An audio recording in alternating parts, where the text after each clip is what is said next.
বন্ধুরা সবাই কেমন আছেন? আমি আজকে এসেছি আমাদের নাটোরের তেবাড়িয়া হাটে। হাটের উপস্থিতি অনেক বেশি। আগামীকালকে ঈদ, আজকে লাস্ট হাট, শেষ হাট। ওজন দেখতে পাচ্ছেন অনেক বেচা বিক্রি শুরু হয়ে গেছে। অনেক ক্রেতা বিক্রেতা এখানে আছেন। মোটামুটি খাসি বিক্রি ভালো হচ্ছে, সবার নাগালের মধ্যে আছে। সবাই কেনাকাটায় ব্যস্ত, সময় পার করছে। আজকে নাটোরের তেবাড়িয়া হাট আজকেই শেষ, আগামীকালকে ঈদুল আজহা। ঈদ উপলক্ষে হাটে উপস্থিতি অনেক মানুষের ভিড়। সবাই যে যার পছন্দ মতো কেনাকাটা করতেছে। অনেক সুন্দর সুন্দর খাসি আছে, ছোট বড় মাঝারি সকল ধরনের খাসি পাওয়া যাচ্ছে আজকে। খাসির বাজার থেকে চলে আসলাম মশলা বাজারে। আর একটু ভিতরে পাশে মশলা বাজারে এসে দেখি এখানে অনেকটাই ভিড়। মশলা কেনার ব্যস্ত সবাই। ঈদকে কেন্দ্র করে সবাই মশলা কেনার জোরদার দিয়েছে। অনেকে জমি মশলা কিনছে। মশলা কেনার এখান থেকে আসলাম তেবাড়িয়া বিখ্যাত মিষ্টির দোকানে। এখানে বড় বড় মিষ্টি পাওয়া যায়, এক ওজন একটা সাইজ।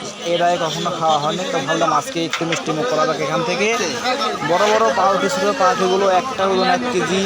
আরও বিভিন্ন রকমের পাউরুটি, নৌকা, এই সে কত রকমের পাউরুটি ছিল এখানে পাওয়া যাচ্ছে। তো সব কিছু মিলে আমরা ঠিক করলাম যে একটু আমরা মিষ্টি মুখ করা যাক। এটা হচ্ছে আমাদের লিটন ভাই সবাইকে পাউরুটি দিচ্ছে আর কি। একসঙ্গে বসে খাচ্ছি মিষ্টি পাউরুটি।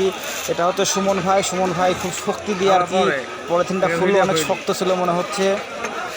এতটাই পরিবেশটা গরম ছিল, এখানে থাকা যাচ্ছিল না। তারপরেও শত গরম পেরিয়ে আমরা একসঙ্গে বসে একটু মিষ্টিমুখ করলাম। অনেক গরমে মানে এরকমভাবে এর আগে কখনো খাওয়া হয়নি। এরকম তেবারে হাটে খোলামেলা পরিবেশে খাওয়া যেন একটা নতুন একটা এক্সপিরিয়েন্স হলো আমাদের আর কি। এটা হলো বাঁকি ভাইয়ের নামটাই বাঁকি। তিনি মুখে কঠিন রুচি, তিনি না থাকলে তো আমাদের মিষ্টিটা নষ্ট হতো। সুমন ভাই তাকে দিল একটা, তিনি খাচ্ছে। মানে সবারটাই আর কি খাইছে তিনি না থাকলে মিষ্টিটা অনেক নষ্ট অবস্থায় হতো।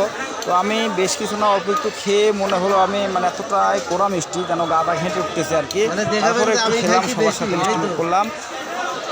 এদিকে ছোট ভাই লিটন ভাইয়ের ছেলে, তিনিও হচ্ছে যে দিচ্ছে বাকি ভাইকে, তিনি সবগুলোই খেলো। তো যাই হোক পরিবেশ অনেক ভালো ছিল, ভালো লাগলো। ঈদের কি হাট এটা ভাই বলেন? বড় হাট, কুরবানির শেষ হাট। আগামীকাল ঈদুল আজহা। সেগুলোকে আমরা হাটে এসে মিষ্টি খেলাম। ভাই কোথায় আছেন? মিষ্টি খেলাম তেবাড়িয়া হাটে এসে। মিষ্টি খাচ্ছেন? হ্যাঁ, ঠিক আছে।